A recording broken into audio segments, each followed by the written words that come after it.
আসসালামু আলাইকুম বন্ধুরা। লঞ্চ হয়ে গিয়েছে ইনফিনিক্সের নতুন একটি স্মার্টফোন ইনফিনিক্স জিরো 5G। এটি ইনফিনিক্সের তৈরি প্রথম 5G স্মার্টফোন এবং এই ফোনটিতেই তারা প্রথম মিডিয়াটেকের ডায়মেনসিটি চিপসেট ব্যবহার করেছে। এছাড়াও ফোনটির হাইলাইটেড ফিচারগুলোর মধ্যে রয়েছে 120 হার্জের রিফ্রেশ রেটের ডিসপ্লে, ইউএফএস 3.1 স্টোরেজ টাইপ এবং আরও অনেক কিছু। তো বন্ধুরা, প্রাইস হিসেবে ফোনটি কেমন, ফোনটি বাংলাদেশে আসবে কিনা এবং যদি আসে তাহলে আসার পর ফোনটির অফিসিয়াল প্রাইস কত হতে পারে, এই সব কিছুর বিস্তারিত আলোচনা থাকবে আজকের এই ভিডিওতে। তো বন্ধুরা, চলুন আর বেশি কথা না বাড়িয়ে সরাসরি ভিডিওতে ঝাঁপিয়ে পড়া যাক। তো বন্ধুরা, প্রথমে কথা বলা যাক ফোনটির ডিজাইন এবং বিল্ড কোয়ালিটি নিয়ে। ফোনটি আপনারা তিনটি কালারে অ্যাভেলেবল পেয়ে যাবেন: কসমিক ব্ল্যাক, স্কাইলাইট অরেঞ্জ এবং হরিজন ব্লু। ফোনটির ব্যাক সাইডে পলিকার্বনেট প্লাস্টিক ব্যবহার করা হয়েছে এবং সাথে গ্লসি ডিজাইন করা হয়েছে।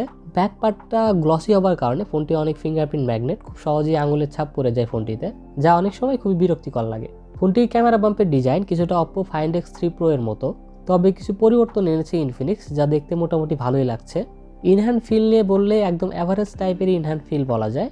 ফোনটির ওয়েট 199 গ্রাম এবং ফোনটির থিকনেস 8.8 মিলিমিটার। আর ফোনটির ডিসপ্লেও মোটামুটি বড়, যেহেতু গেমারদের টার্গেট করে ফোনটি লঞ্চ করা হয়েছে তাই এগুলো স্বাভাবিকই বলা যায়।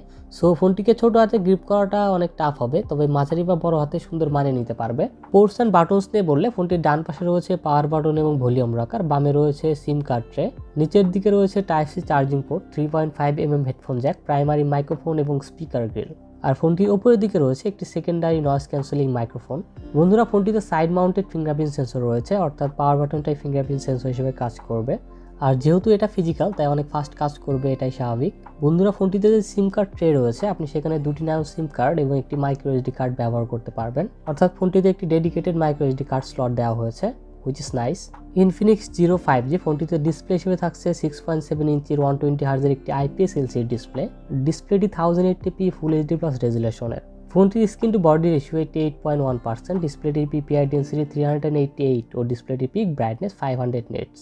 আর 120 হার্জের রিফ্রেশ রেটের পাশাপাশি ফোনটিতে 180 হার্জের টাচ স্যাম্পলিং রেট রয়েছে, যা 90 হার্জ রিফ্রেশ রেটের ডিসপ্লের জন্য ভালো, তবে 120 হার্জের ডিসপ্লের ক্ষেত্রে আমার কাছে অনেক কম মনে হয়েছে। এখানে 240 হার্জ অথবা 360 হার্জের টাচ স্যাম্পলিং রেট থাকলে বেশি ভালো হতো। ফোনটির ডিসপ্লের চিন এবং ব্যাজেল অনেক কম, আর ঠিক এই কারণেই ফোনটি দেখতেও মোটামুটি অনেক আকর্ষণীয় লাগছে। বন্ধুরা, স্পেসিফিকেশনস নিয়ে বললে চিপসেট হিসেবে ফোনটিতে ব্যবহার করা হয়েছে মিডিয়াটেকের ডায়মেনসিটি 900 5G গেমিং চিপসেট। এটি 6 ন্যানোমিটার আর্কিটেকচারে বিল্ড করা একটি অক্টোকোর চিপসেট, সাথে জিপি হিসেবে থাকছে মালিক G68MC4। বন্ধুরা, ফোনটির নাম থেকে বোঝা যাচ্ছে এটি একটি 5G চিপসেট। চিপসেটটির পারফরমেন্স রেডমি নোট 11 5G ফোনটিতে ব্যবহার করা ডায়মেনসিটি 810 5G এর থেকে অনেক ভালো। আর এই চিপসেটটিতে কিছু অ্যাডভান্টেজ রয়েছে, যেমন ইউএফএস 3.1 স্টোরেজ টাইপ, ব্লুটুথ 5.2 এবং ওয়াইফাই 6 এর সাপোর্ট রয়েছে এই চিপসেটটিতে। বন্ধুরা, ফোনটি শুধু একটি ভেরিয়েন্টই লঞ্চ করা হয়েছে, 8GB র্যাম এবং 128GB ইন্টারনাল স্টোরেজ। আর ফোনটিতে LPDDR5 র্যাম ব্যবহার করা হয়েছে এবং স্টোরেজ টাইপ দেওয়া হয়েছে ইউএফএস 3.1। তো মোটামুটি অনেক ভালো পারফরমেন্স পাওয়া যায় ফোনটি থেকে, এটা নিয়ে কোনো সন্দেহ নেই। আর ফোনটিতে 5GB পর্যন্ত ভার্চুয়াল র্যাম আপডেট করার সুবিধাও রয়েছে। ইনফিনিক্স যাকে মেমোরি এক্সটেনশন বা মেম ফিউশন নাম দিয়েছে। ইনফিনিক্স জিরো 5G ফোনটিতে রয়েছে ট্রিপল ক্যামেরা সেটআপ, 48 মেগাপিক্সেলের মেইন ক্যামেরা, 13 মেগাপিক্সেলের টেলিফটো এবং 2 মেগাপিক্সেলের একটি এআই সেন্সর। আমার কাছে মনে হয়েছে এখানে একটি আলট্রা ওয়াইড সেন্সর দেওয়া উচিত ছিল। আর সেলফি ক্যামেরা হিসেবে ফোনটিতে 16 মেগাপিক্সেলের একটি সেন্টার পাঞ্চল সেলফি ক্যামেরা দেওয়া হয়েছে। এছাড়াও ক্যামেরা ফিচার হিসেবে নাইট মোড রয়েছে, beauty mode, portrait mode, slow motion ও প্যানোরামা সবকিছুই রয়েছে ফোনটিতে। ফোনটির রিয়ার ক্যামেরা দিয়ে সর্বোচ্চ 4K 30fps পর্যন্ত ভিডিও রেকর্ডিং করা যাবে, আর সেলফি ক্যামেরা দিয়ে সর্বোচ্চ 1080p 30fps পর্যন্ত ভিডিও রেকর্ডিং করার সুবিধা রয়েছে। ব্যাটারি হিসেবে ফোনটিতে 5000 mAh এর ব্যাটারি দেওয়া হয়েছে এবং ফোনটির 5000 mAh এর ব্যাটারিকে চার্জ করার জন্য ফোনটির বক্সে দেওয়া হয়েছে 33 ওয়াটের একটি ফাস্ট চার্জার।